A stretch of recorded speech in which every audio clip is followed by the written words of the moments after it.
Welcome to Classroom 2 Courtroom. Here's your host, Scott Benton.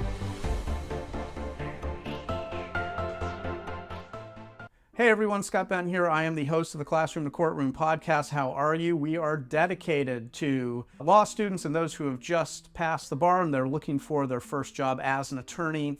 We are here to make that transition easy and remind you that the practice of law is fun. We are going to teach you how to practice as an attorney, a subject that law schools do not teach you, and certainly bar prep courses aren't going to teach you that at all. Today, the question that we're going to answer is, what do I do when case facts or case objectives change? What do I do when case facts or case objectives change? So let's unpack that a little bit so we understand what we're talking about. Now, generally speaking, what happens is a client will hire you to help them with their case, and during that initial consultation they're going to sit down with you and they're going to tell you the whole story, and they're going to give you all the facts behind the story. They're going to be facts that are unimportant and facts that are in fact important, but in any case they're going to supply you with that story and with those facts. And at that point you're going to want to have all that information in front of you, and you're going to want to sit down and, like putting a puzzle together, you're going to see how all of those pieces fit together. All the relevant facts are going to form a narrative that you're trying to get to. And the reason you're trying to get to a narrative is so you can understand the nature of the case. And once you understand the nature of the case, now you're going to understand what you need to do and what research needs to take place so that you can come up with the case strategy or case strategies. Usually you're going to present several case strategies to a client. Remember that it's the client that decides what direction the case is going to go. They are hiring you as their representative. You are supplying them with strategies to achieve the goals that they're trying to reach in their case, and you're going to explain the positives and negatives, the benefits and liabilities of each strategy should they employ it. They're going to ask you questions about those different strategies, and ultimately they're the ones that are going to make the decision about what direction the case goes.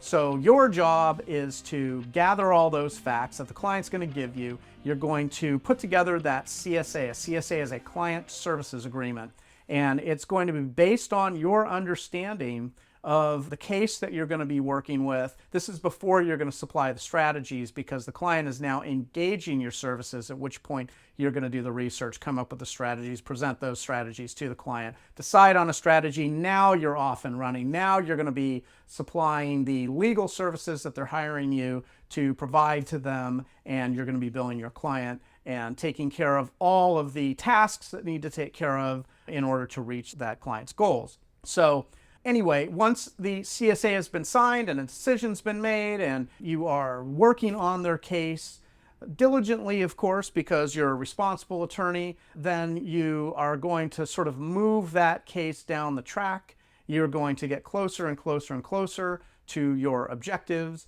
and you're going to provide all those legal services to the client. And right about now, it's going to feel like everything's perfect. You know what you're going to be doing. You move judiciously down the line. You have your to-do list is filled up. It's prioritized. You know what steps you need to take next.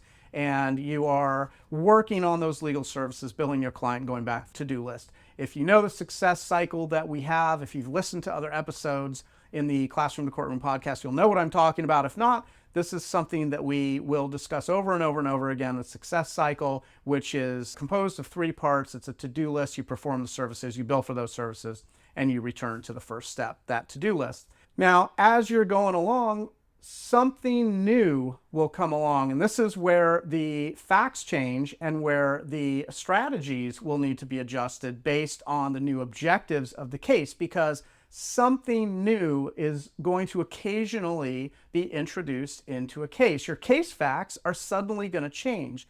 Now, when that happens, it usually means the objectives are going to have to change, because you're now working on a case that you didn't really understand that you were working on. The scope of that case has suddenly, without warning usually, been adjusted. So now, for context, your client, when they came in and met with you during the initial consultation, they may not have known about all of those case facts. It's possible they just didn't know, but as you got into the case, those additional case facts will materialize. They are going to show up.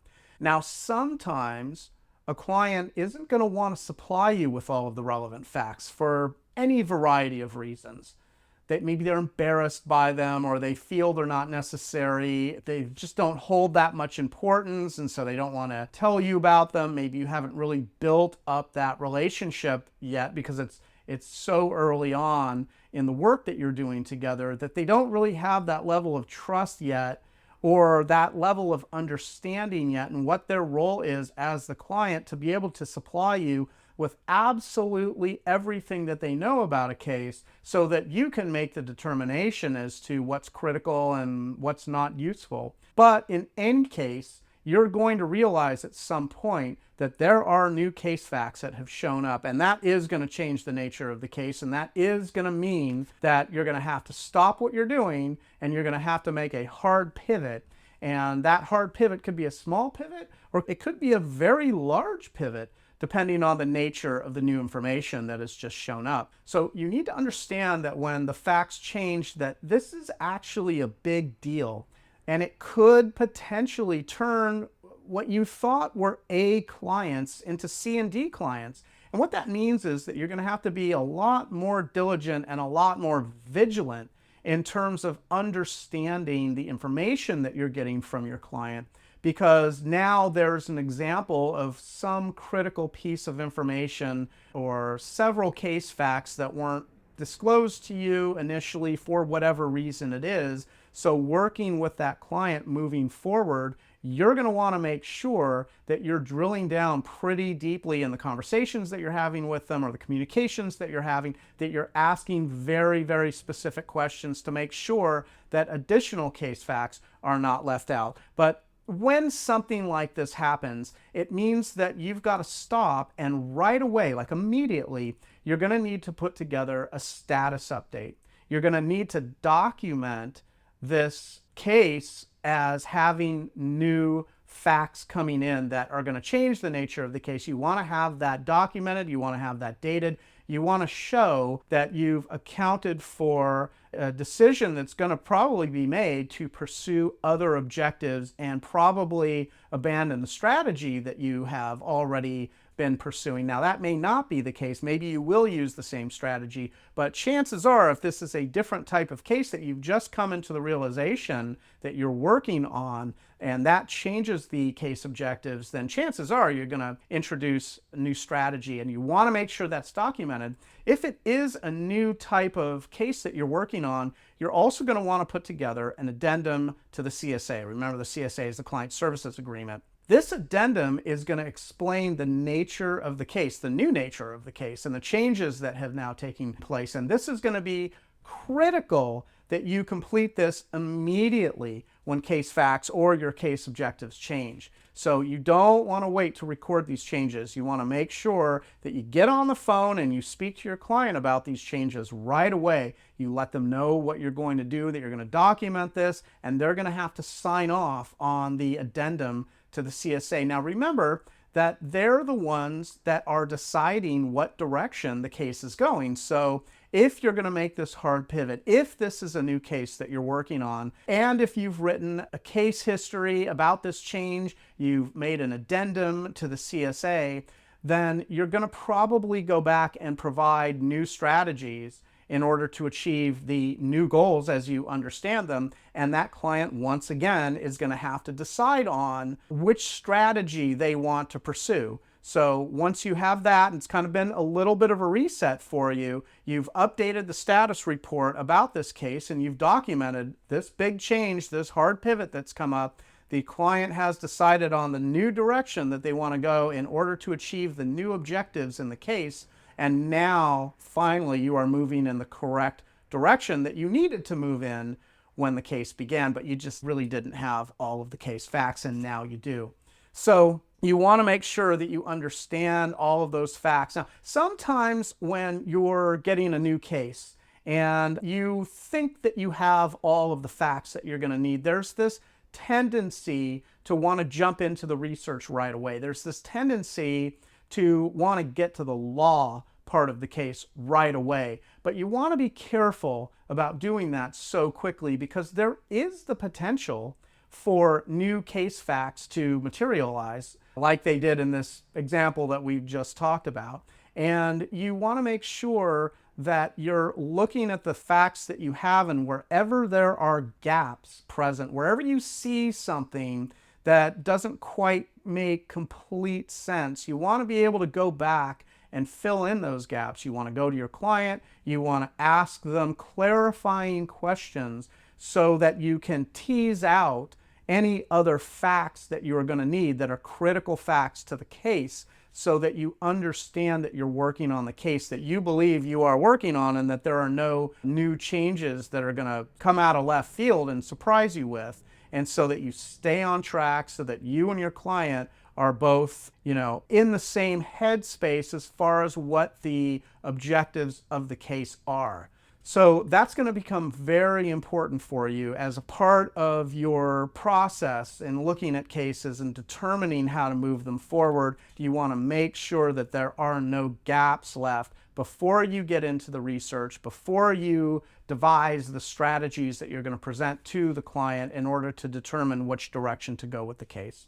So I hope that answers the question that we're looking at here in terms of what you need to do when case facts change and when objectives change to a case. And I hope that's been helpful. I'm Scott Benton. I'm the host of the Classroom to Courtroom podcast. Thank you for listening to this episode. If this is information that you're enjoying and that you're liking the content we're putting together, and you'd like to get notified anytime we put out a new episode of the Classroom to Courtroom podcast, you can always go to our website. Our website is classroom2courtroom.com. You can leave us your contact information on our website, and whenever we put out a new episode, you're going to receive an alert telling you that there's new material that you can go to and watch or listen to. And hopefully you're looking forward to that material that comes out. And if you are looking forward to that material that is coming out, don't forget to like, share, and subscribe. That way you'll stay on top of all of our newest episodes. And until next time, we hope you'll join us. Until then, please also join us in making the world a better place, one client at a time. Thank you so much for listening, and take care. Thanks for joining us on Classroom to Courtroom, the podcast designed to help launch your first-time legal career. If you have any feedback or ideas for episodes you'd like to hear, you can always find us at classroom2courtroom.com, where you can leave comments, ask questions, and even join our online community. And always remember, by becoming an excellent and confident practicing attorney, you actually make the world a better place.